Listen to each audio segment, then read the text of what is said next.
কিন্তু culture of আপনার media কিন্তু খুব একটা চেঞ্জ হয় নাই। অথচ ইকোসিস্টেম কিন্তু অনেক পরিবর্তন হয়ে গেছে। আমরা ছোটবেলায় এই বরিশাল শহরে আমার মনে আছে হেরিকেন দিয়ে পড়াশোনা করতাম। পৌরসভার মধ্যে মানুষ, আমরা পৌরসভার মধ্যে মানুষ, বাট ইলেকট্রিসিটি ছিল না। সাবস্টেন্সিয়ালি যারা সিনিয়র এবং খুব কোয়ালিটি জার্নালিস্ট হবে পৃথিবীতে, তাদের প্রধান যোগ্যতা কিন্তু হচ্ছে তারা জানে কোনটা পাবলিক করতে হয় আর কোনটা আসলে প্রাইভেসিতে রাখতে হয়।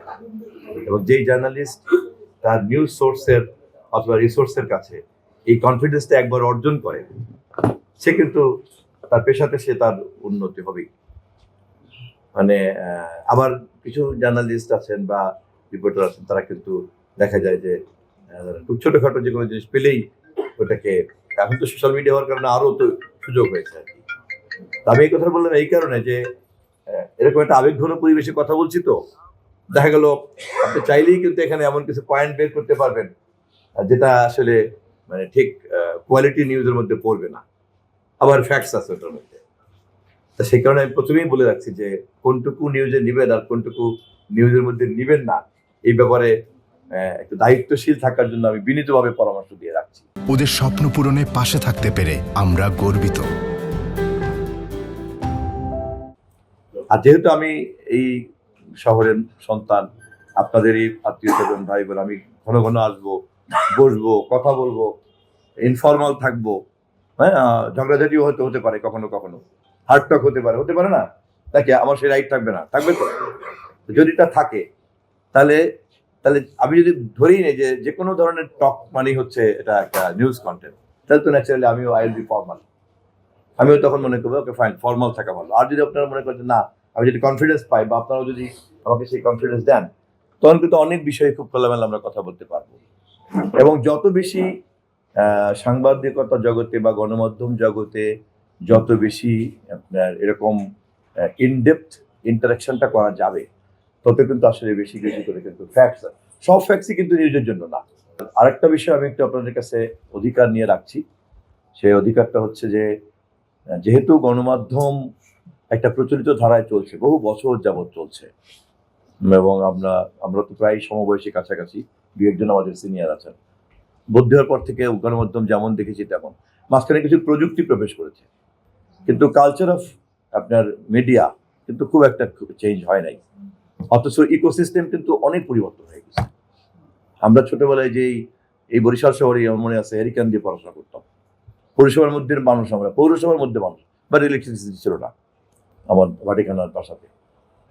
সেইখান থেকে এখন দেখেন কোন জায়গায় চলে আসছি, মাঝখানে কতগুলো ধাপ। ট্রানজিস্টারের ক্ষেত্রেও তাই, রেডিওর ক্ষেত্রে তাই, টেলিভিশনের ক্ষেত্রে তাই। প্রত্যেকটা জায়গাতে ট্রান্সফরমেশন কিন্তু অনেক বড় হয়ে গেছে, বাট সেই তুলনায় কিন্তু নলেজ ট্রান্সফরমেশনটা কিন্তু হয় নাই। তো আপনারা যেহেতু জার্নালিজমের সঙ্গে আছেন, সেই কারণে আমার একটা বিনীত অনুরোধ থাকলো যে আমিও যেহেতু এই ব্যাপারে কিছুটা ছাত্র হওয়ার চেষ্টা করি, সেই কারণে সম্মিলিতভাবে কিন্তু এখানে অনেক ভালো ভালো চিন্তা কিন্তু বের করা যাবে, অনেক ক্রিয়েটিভ চিন্তা কিন্তু বের করা যাবে। এবং আমি যেহেতু একটা দায়িত্বে আছি, বলে আপনার ক্রিয়েটিভিটি কিন্তু আমি কাজে লাগাতে পারবো। আপনি যদি খুব ক্রিয়েটিভ কোনো আইডিয়া আমাকে দিতে পারেন, এবং ন্যাশন কিন্তু উপকৃত হবে, ন্যাশন উপকৃত হবে। এটা একটা আমি অনুরোধ করে রাখলাম। নিশ্চয়ই আমাদের অনেকের মধ্যে, আপনাদের অনেকের মধ্যেই এরকম ভালো ভালো চিন্তা থাকতে পারে, আইডিয়া থাকতে পারে।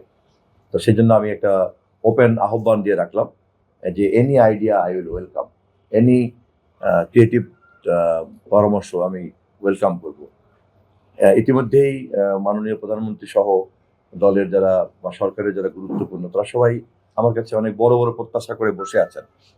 বা আমি যেহেতু একটু পরিচিত মানুষ, সবাই যেহেতু আমাকে কম বেশি চেনেন, সিনিয়র সিটিজেন বাংলাদেশে যারা আছেন, প্রত্যেকেই যার সঙ্গে দেখা হয় সেই দেখলাম একটা ওভার এক্সপেকটেশন আমার প্রতি। তো ফলে আমারও মনে হয়েছে যে আমাকে প্রস্তুতি নিতে হবে আপনাদের সকলের সঙ্গে কথা বলে, এবং একটা স্ট্র্যাটেজিক্যালি একটা চিন্তাটা কিভাবে করা যায়। কিছু সমস্যা তো ধরেন আছেই, এই ওয়েস্ট বোর্ডের প্রবলেম, তারপরে ধরেন মালিক পক্ষের সঙ্গে সাংবাদিক পক্ষের সমস্যা, সচিবালয়ে প্রবেশ করতে পারে না, সেটা নিয়ে একটা সমস্যা। কিছু মামলা মোকদ্দমা সাংবাদিকদের হয়ে আছে, সেটার একটা সমস্যা।